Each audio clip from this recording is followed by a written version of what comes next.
lovely humans and wonderful people of the internet. My name is Taylor Gonzaga, and as you all know, I am the founder and artistic director of Opera Cecilia.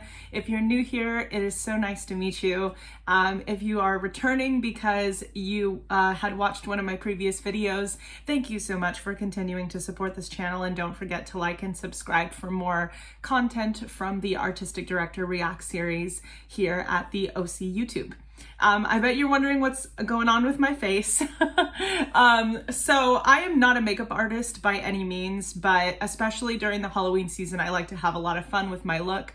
And I recently have encountered a lot of Aurora fans through the course of doing 2 videos on Aurora so far with this channel, one on Murder Song 54321 and one on Cure for Me. So feel free to go back and check those videos out on my channel as well. We did reaction and analysis of both of those pieces, and it was super, super fun. And this is actually a reference to another Aurora music video for a song by hers that I am very emotionally connected to, and that really helped me get through some difficult times in my life, especially during the pandemic.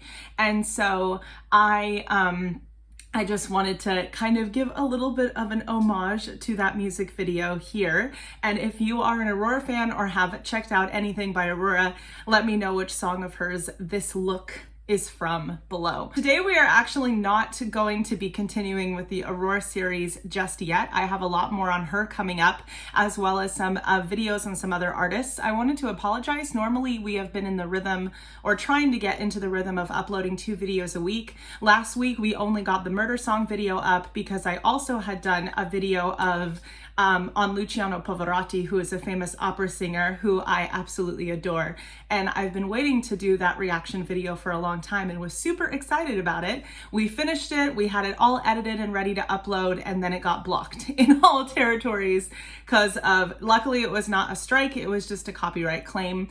But we're currently in dispute right now, and we have to wait for all of that to go through before we're able to, unfortunately, show the video. So thank you all for your patience, and I hope you enjoy this one. In the meantime, while we're waiting for that video to be available to you, today I am actually honoring a request from some Aurora fans, and this was an artist that I had never heard of before, so it really piqued my interest, especially when one of the comments mentioned that this was an artist that actually inspired a lot of Aurora's work and a lot of other female Norwegian artists. And I have honestly been so impressed with all of the music from Norway that I've heard so far that I felt compelled to check her out, and I was certainly not disappointed. I looked up the pronunciation, so hopefully I get this correct.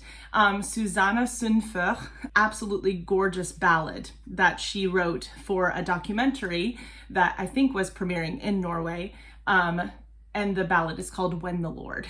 And I checked out quite a bit of her music after first hearing about her from the comment section, and there were a lot of really, really amazing pieces to choose from. She has quite the impressive catalog, and I can see why a lot of other Norwegian artists are inspired by her.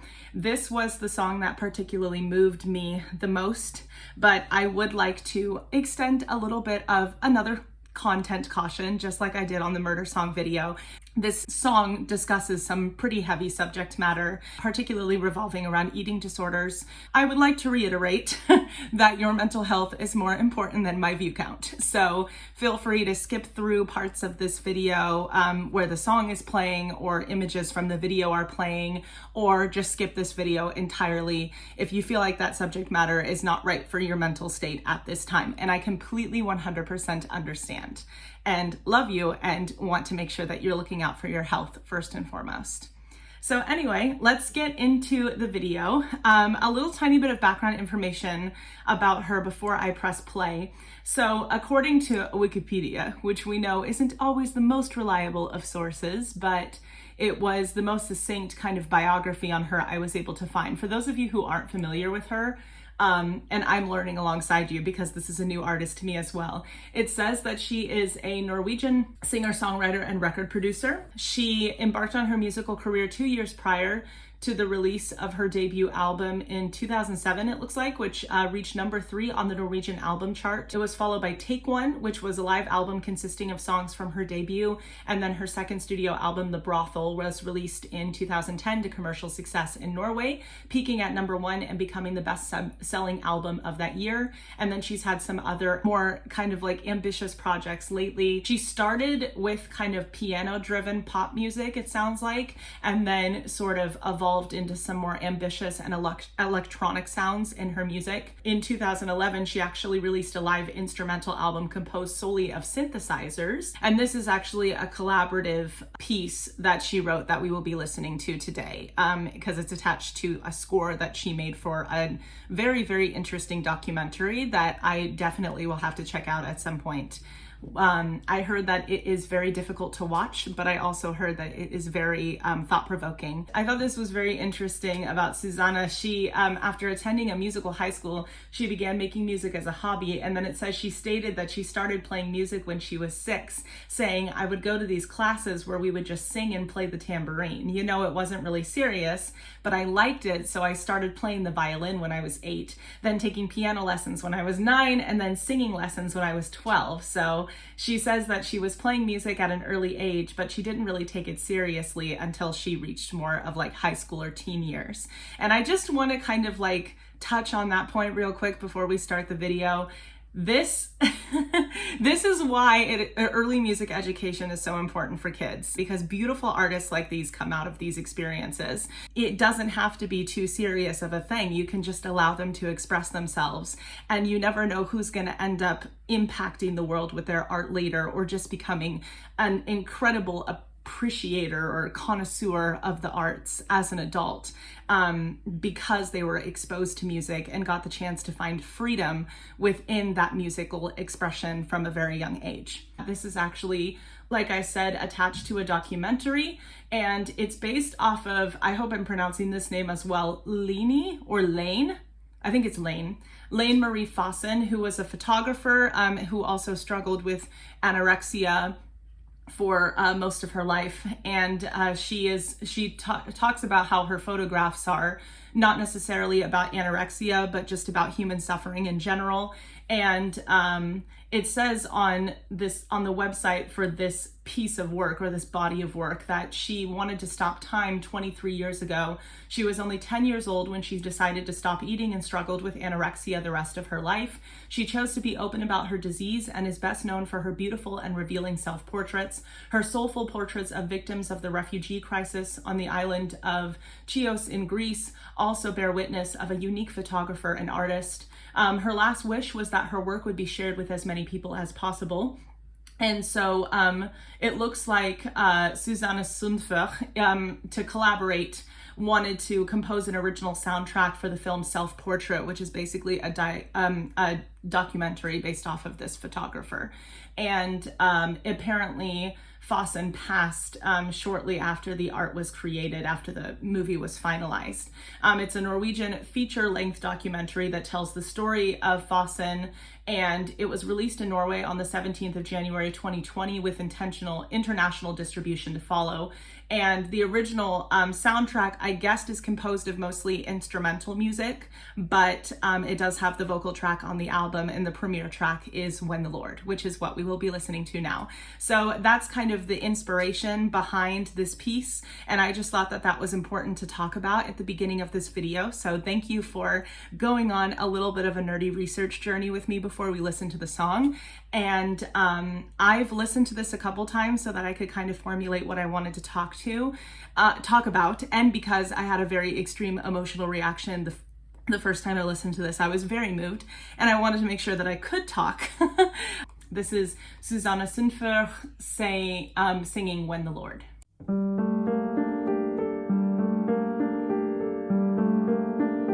Let me go back.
Oh, wow. It's just incredibly moving music. Like, I can totally hear hints of Aurora and other Norwegian, especially female artists that I've heard in this piece. It almost renders you speechless a little bit, so I'm making sure I'm gathering my thoughts properly as I am reacting to this and analyzing it. What I absolutely loved about the part, especially where it kind of goes into the that part, is it kind of feels like the song is melting into this like ethereal, atmospheric sense of emotion, where it doesn't need to necessarily have like one pinpointed emotion that it's feeling at one time.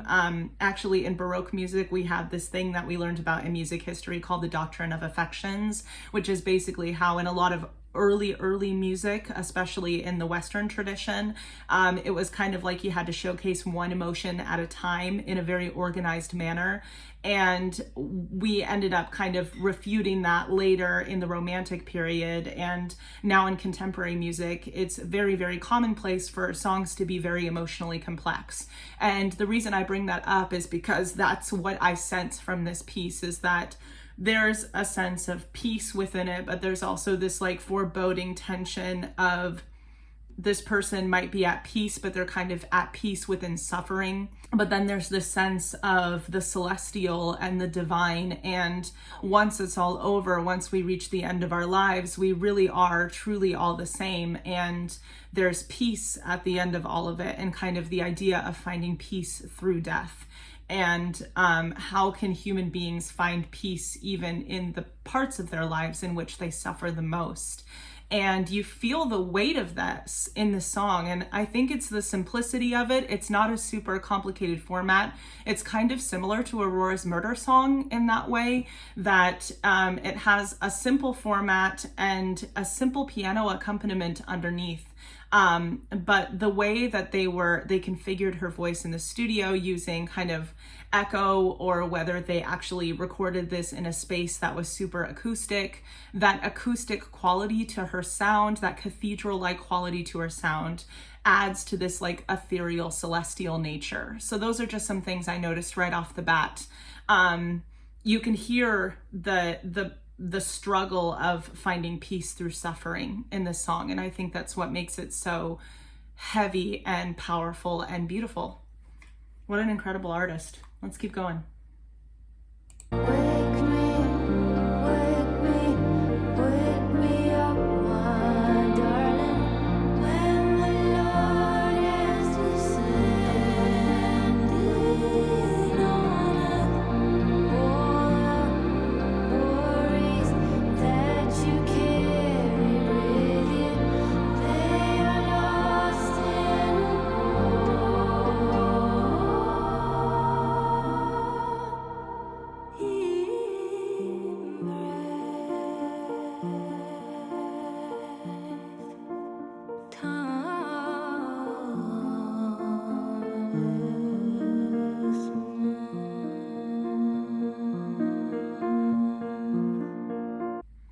Gosh, some of the pictures are really, really hard to watch and heartbreaking. It's heartbreaking that people have to go through things like that. And it's amazing that we have art that is this thought-provoking, that is this really like fearless and not afraid to go here. Not all artists are willing to kind of venture to the depths of human suffering or human emotion, or the trials and tribulations of life. But when you're unafraid to go there, there's a catharsis that comes with that. And I think that's what Susanne is so beautifully capturing in her music. What I also love about this piece is there's a lullaby quality to it. This is not a piece that is necessarily meant to thrill. This is a piece that sounds like, that's emotional to talk about. It's a piece that sounds like something that you would sing to somebody who's sick and going through a hard time as a source of comfort, or somebody who's grieving or going through rough stuff. And so it's very cathartic for the listener to do that. And I think that to hear that. And I think that a lot of people gravitate toward this kind of music, and a lot of artists feel compelled to make this music because this is, in my opinion, like the highest type of art that you can make, is art that provokes emotion like this and creates this sort of safe space where we can express these things, and we can kind of break down what pop music actually is, and we can break down these feelings that are so taboo, that society, especially Western society, has made it so taboo to just experience publicly in real life. And we feel like we have to suppress things for the sake of productivity or whatever it may be that we're dealing with. And yeah, I understand that also, like, distraction is an important part of processing grief, and I don't discount that. But I also think it's important for us to own the emotions that we feel and to realize that there are aspects of life that are really, really hard. And so I guess artists like this are really creating a beautiful, safe, emotional space for their listeners. And through writing a song like this, she's very, very unafraid to kind of bear the weight of those emotions for us so that we can have that space. And that's something that Aurora is also very unafraid to do. And I can see how Aurora would draw a lot of inspiration from her. Mostly I've been talking about like song interpretation and meanings and things that I'm kind of gathering from it as a relatively new listener of this artist's music. But I also wanted to comment on her vocal technique. She has a very pure, beautiful, clear tone, but she's allowing a little bit of air to escape in it. And this is a technique that Aurora and many other singers, especially in the pop genre, use to create kind of like that emotional vulnerability or that vulnerable, intimate space.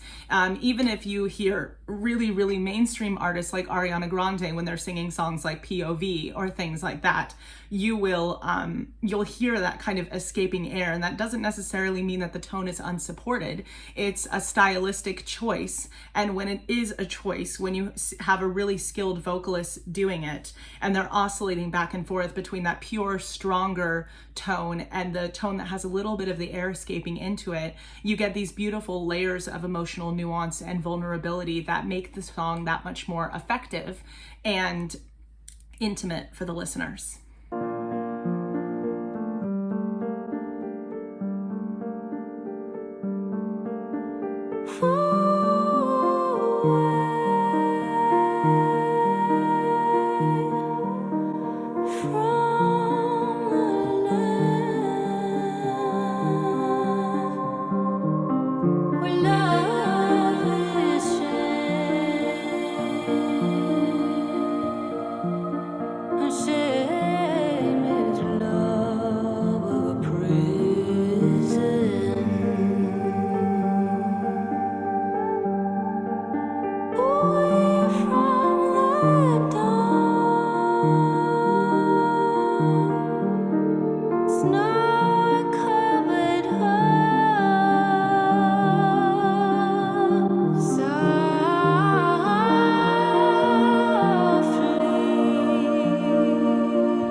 Yeah, it kind of just gets this sense. I just wanted to stop right here and say that you get this sense of like, I kind of know that I'm nearing the end of my life and the end of my suffering, and I'm owning up to the inner peace that can come with that passage from this life into the next, if that's something that you believe in. I was raised in the Catholic Church. I still have a faith life to this day, and I feel like this is kind of like that beautiful, simplistic description of a higher power, if that is something you believe in, or this beautiful, simplistic description of just that inner peace that you can achieve at the end of suffering, whether that means death or coming through to a catharsis on the other side of something difficult that you have been through in your life.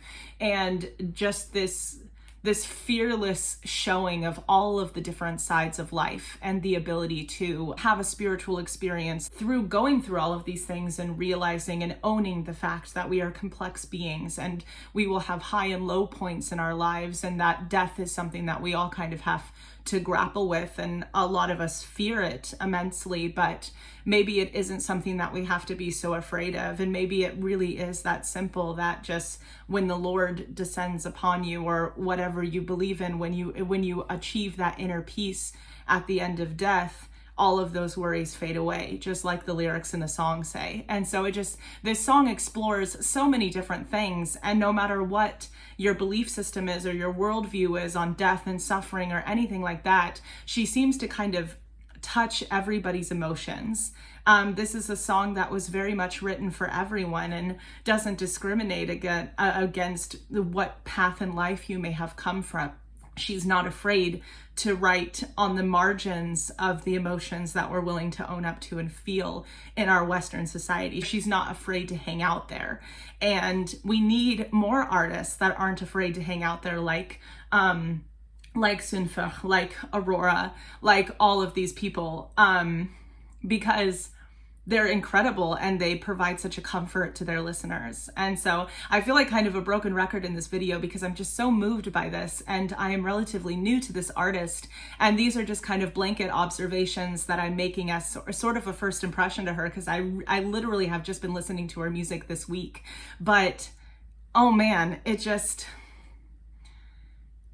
so wonderful to hear music like this. And yes, it is kind of difficult to listen to and difficult to dive deeply into, but I really don't want to be afraid of addressing artists like this on this channel, because I truly believe that music is medicine, and music is meant to heal and move and provoke emotions in people and allow people to see others' points of view and allow people to understand the suffering in the world from a place of compassion. And these are the kind of artists that are doing that. So I can't stress enough to support these artists. And man, Norway, you're kind of on another level. There's some very, very, very special artists coming out of Norway. Oh my gosh. And coming out of just as part of the world in general. And man, it is just it's so beautiful to see the evolution. And I hope these artists continue to get the recognition that they deserve on an international level as well, because God knows there are a lot of people in a lot of parts of the world that could really emotionally benefit from this kind of music. Let's finish the piece.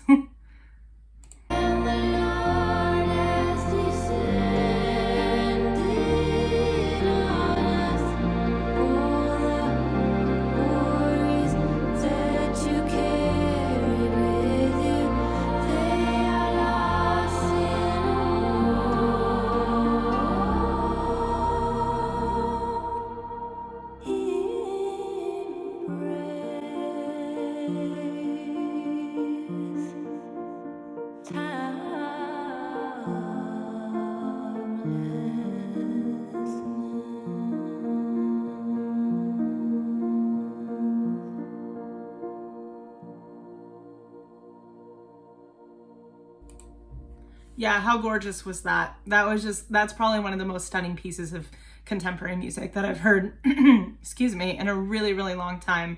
And I'm gonna drink my wine because it's a very heavy subject matter. But oh my God,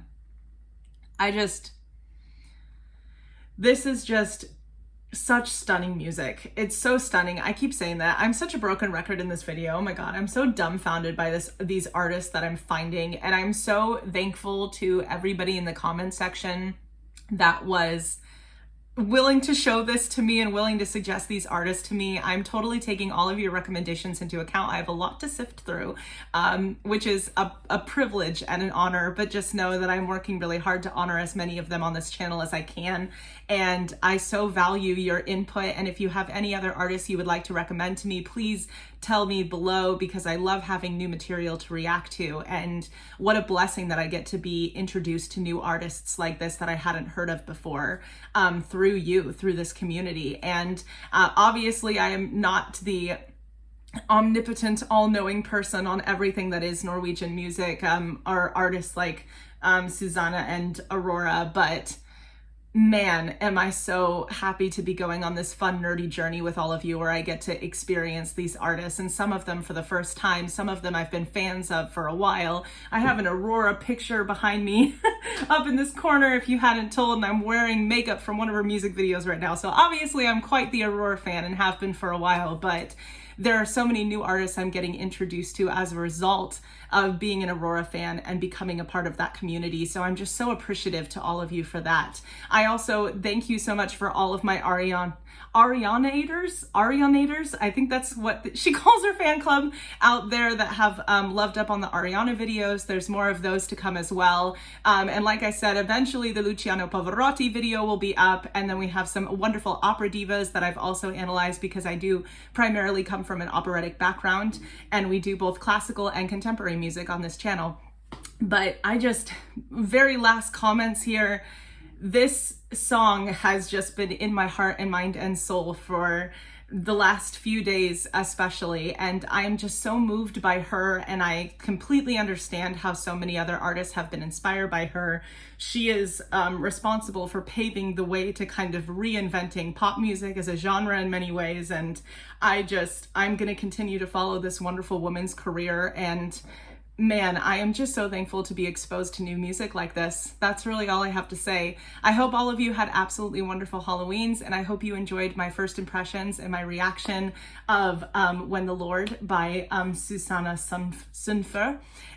Once again, I really hope I'm pronouncing that correctly. I looked it up, but I'm not, an expert on diction in the language. So if anybody has any tips for pronunciation in the future, I want to make sure that I do these beautiful names justice. So please leave those tips below as well.